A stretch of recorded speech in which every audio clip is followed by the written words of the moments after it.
Hello everyone, आज हम पढ़ेंगे अफॉरिज्म 17 ऑफ ऑर्गेन ऑफ मेडिसिन।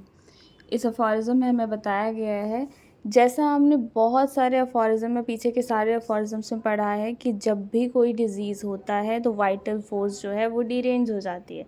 अब जब वाइटल फोर्स डीरेंज है तो body sign and symptoms produce करती है, और साइन एंड सिम्टम्स प्रोड्यूस होते हैं तो फिर एक पेशेंट फिजिशियन के पास जाएगा तो वो उसको एक डायनेमिक मेडिसिन प्रोवाइड करेगा, जिससे वो डीरेंज्ड वाइटल फोर्स वापस से अरेंज हो जाएगी और वो पर्सन जो है वो सिक इंडिविजुअल से हेल्दी इंडिविजुअल बन जाएगा। अब ये एक प्रोसेस है जिसको हम साइमल्टेनियसली किसी न किसी तरह से हर अफॉरिज्म में पढ़ ही रहे हैं। तो अब इस अफॉरिज्म में ये बोला गया है कि अगर कोई डिजीज़ आता है तो साइन एंड सिम्टम्स शो होते हैं, साइन एंड सिम्टम्स शो हो रहे हैं तो एक डिज़ीज़ है। अब अगर हमने उस साइन एंड सिम्टम्स को हटा दिया तो हमने क्योर की तरफ लीड कर लिया। तो टोटालिटी ऑफ सिम्टम्स को रिमूव करने को हम अफॉरिज्म 17 में पढ़ रहे हैं कि अगर टोटालिटी ऑफ सिम्टम्स हमने रिमूव कर दिया है तो एक डिजीज़ स्टेट से बॉडी हेल्दी स्टेट में आ जाएगी और एक इंडिविजुअल जो है वो क्योर की तरफ लीड करेगा। अब एक फिजिशियन का हाईएस्ट मिशन ही यही होता है कि एक इंडिविजुअल से वो सारे साइन एंड सिम्टम्स को रिमूव कर दे। सारे साइन एंड सिम्टम्स रिमूव हो जाएंगे तो एक इंडिविजुअल वापस से हेल्दी इंडिविजुअल बन जाएगा। और अब एक चीज़ है, इसका फुटनोट है मॉरल रेमेडी।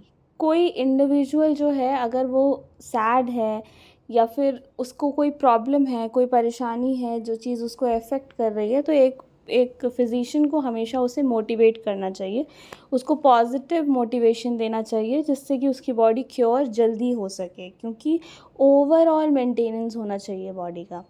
अब फुटनोट में हमें एक और चीज़ बताई गई है कि फिजिशियन के अंदर एक बहुत बड़ी पावर होती है कि आप बहुत आसानी से आइडेंटिफाई कर सकते हो कि किस पेशेंट के अंदर क्या बीमारी है, उसे क्या ठीक करना है ताकि हेल्थ की स्टेट जो है वो वापस आ सके, उसको कौन सी मेडिसिन उसको क्योर करेगी।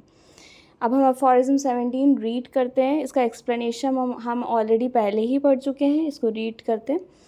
Now, as in the cure effected by the removal of the whole of the perceptible sign and symptoms of the disease, the internal alteration of the vital force to which the disease is due, consequently the whole of the disease, is at the same time removed.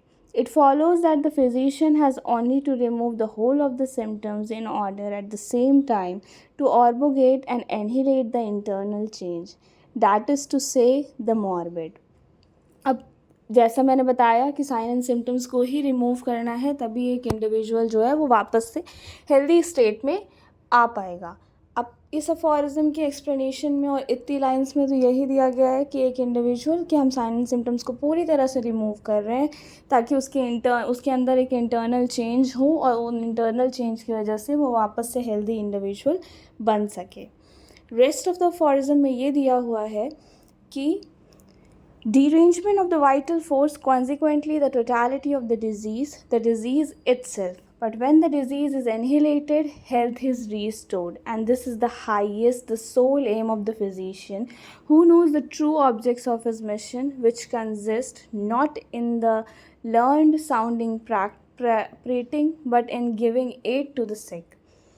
अब मैंने जैसे बताया कि sole aim of the physician यही होता है कि आपको साइन एंड सिम्टम्स को रिमूव करके जो पेशेंट है उसको वापस से हेल्दी स्टेट में लाना है। एक फिजिशियन का काम ही यही होता है, ठीक है।